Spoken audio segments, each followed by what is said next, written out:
Vice President Harris proposing to double the tax on capital gains and taxing unrealized gains for the very wealthy. If I was a wealthy individual living in the United States, I would be beyond frightened of the potential of Kamala Harris becoming President of the United States. To have my investment portfolio that isn't even in cash, but business equity, real estate, and other assets taxed when it doesn't even have a set dollar value is a thing of nightmares. But wealthy people in the United States that are in the know have a secret, or a not so secret, where they have this thing that they do to avoid tax risks like a Kamala Harris presidency called investment migration. In this video, I'm going to tell you how the rich use investment migration to protect their wealth.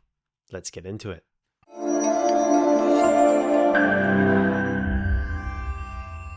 Hello, my name is Tristan, the Yonderpreneur.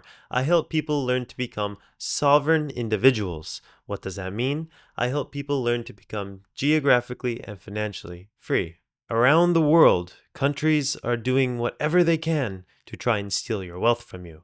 Whether it's France or Switzerland in Europe, or Canada or the United States in North America.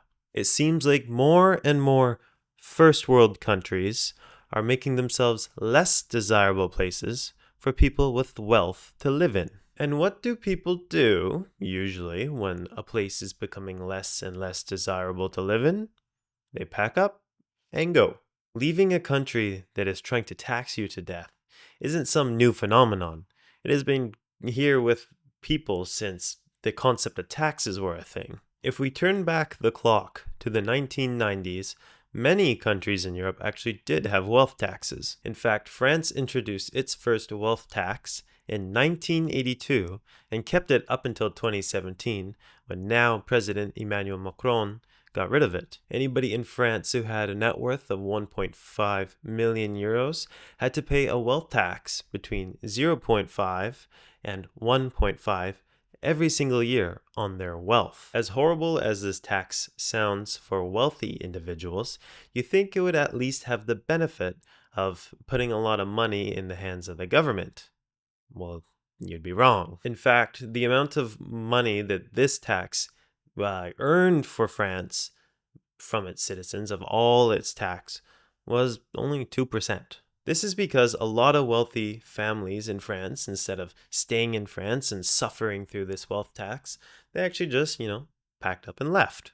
They decided that good cheap wine, escargot, and fresh bread just wasn't worth that tax haircut. 12,000 millionaires left France in the year 2016 alone, and from 2000 to 2016, 60,000 millionaires in total left France during this time. This left France in a really bad position because not only could they not collect that silly wealth tax that they created, but now they lost the sources of income from the other kinds of taxes they would levy on these people, like income tax and sales tax.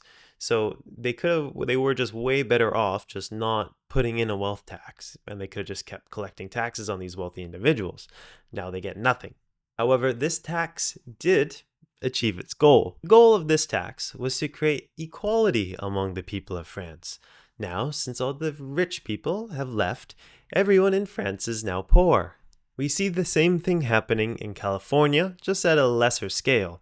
Everyone who is living in California who no longer wants to pay absurdly high taxes for very little benefit in return is moving to places like Texas or Florida. The UK recently got rid of their non-domiciled tax benefit, which was pretty much a way for people who didn't spend too much time in the UK to pay less taxes on the money that they brought into the country. Now we're seeing a very large exodus of people from the UK, probably for tax reasons, but of course there's other reasons also. What happens to countries when all the wealthy people leave? When governments are not collecting the tax dollars that they thought they were going to get from the new wealth taxes, most of the time when the wealthy leave, the government continues spending, ever growing the government deficit, even causing inflation in some scenarios.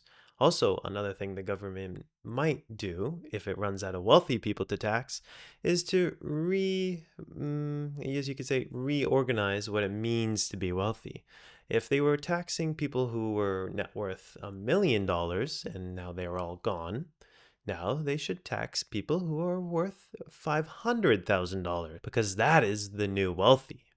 If you are slightly richer than everybody else, you are the evil rich. Now, when you think about it, $500,000 is the price of an average house in most US cities. The quality of life for people who aren't rich doesn't go up either when the rich people leave, because oftentimes the rich people are the people that have jobs, or they're the employers that bring jobs to the country. Now, people are often jobless. Also, these generous social programs that the governments often tax the rich in the name of creating are no longer very effective because they aren't collecting tax revenue from wealthy people because they have left. So therefore, instead of taxing the people who voted them in, the people who are not as fortunate, those people now suffer. And those social programs are useless unless they resort to inflation to keep them going. Of course, that's not making anyone richer now, is it? This puts your country in an interesting situation.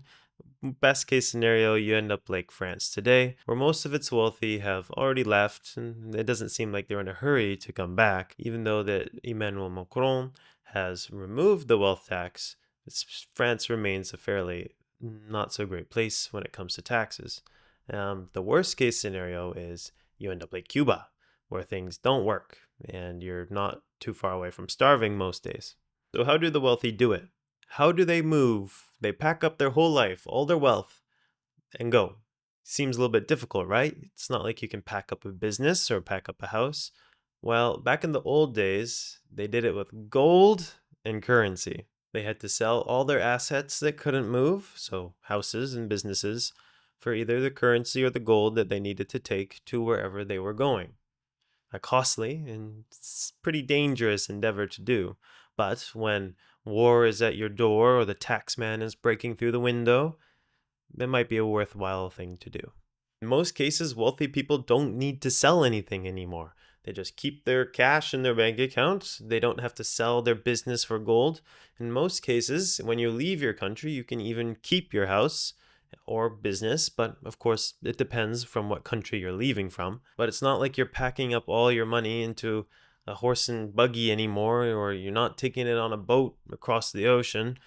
You're basically just sending money from one bank account to the other bank account digitally. Even if I use cryptocurrency, for example, I can send $1 billion of currency from where I am now to some wallet on the other side of the world, and it might take, 3 minutes. Wealth has become highly mobile nowadays, and now it will always end up in the country of least resistance. What does that mean? It'll be in the country with probably the least amount of taxes. Not only will these countries gladly accept this new wealth, but they will actually try and make it as easy as possible for these new residents to make this country their home. Often by providing residency by investment in a local business or by real estate or in what is known as a golden visa. Several countries in Europe offer golden visas, as well as the UAE, which is Dubai. And it's not like you're going to have a worse quality of life in Portugal than you would in some parts of the United States. Even if you move to the UAE in Dubai, where things are hot, it's a desert, I think most people would still rather choose to live in Dubai than Memphis, Tennessee, or Detroit, Michigan. And investment migration isn't just some theory that I have.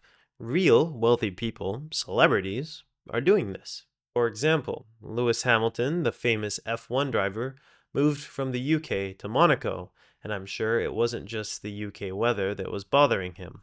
Eduardo Saverin, one of the co-founders of Facebook, moved from the United States to Singapore, and he stated that it wasn't because of taxes, but I'm sure that Singapore's no 0% capital gains tax may or may not have been part of his calculations when he made the move. Bernard Arnault, the founder of Louis Vuitton, moved from France to Belgium. Belgium isn't known as being a very tax-friendly country, but at least it's not the tax hell that France is. Countries that realize that they cannot tax their citizens into prosperity know that they have to bring wealthy people from around the world into their country, and to do that, they must remain competitive by offering something. It doesn't usually have to be taxes, or less taxes, but it's a good place to start. Many people get angry at the rich for doing this, that it's their fault that their country that they left is now failing. But if the government lived within its means and didn't create endless deficit spending, then they wouldn't need to tax their citizens an extra amount. But there is hope for people who don't have the luxury of just being able to pack up their life and go. When things get bad enough and all the wealthy people have left the country and the people who are left remaining are very unhappy with the way things are, they will often vote out whoever created this government mess in the first place. This person will be voted out, and they will bring someone in who brings sanity back to the country. You can see an example of this in Argentina, where they ousted the last president and brought in Javier Milei, who has done wonders for the economy just in his first year. It's just sad that people have to suffer to realize that when the government is promising free things, it's not actually free. Investment migration has been with us for a large part of human history, but it's only recently that it has become so easy for us to move thousands or millions or even billions of dollars from one location of the globe to another location in the globe in just a matter of seconds. And things will definitely get more interesting as governments feel more obliged to reach into the citizens' pockets to pay for their ballooning deficits. So tell me in the comments below, would you leave your country if it introduced a wealth tax? Anyways, like and subscribe. Thanks for watching, and I'll see you in the next one. Oh, and YouTube thinks you should watch this video.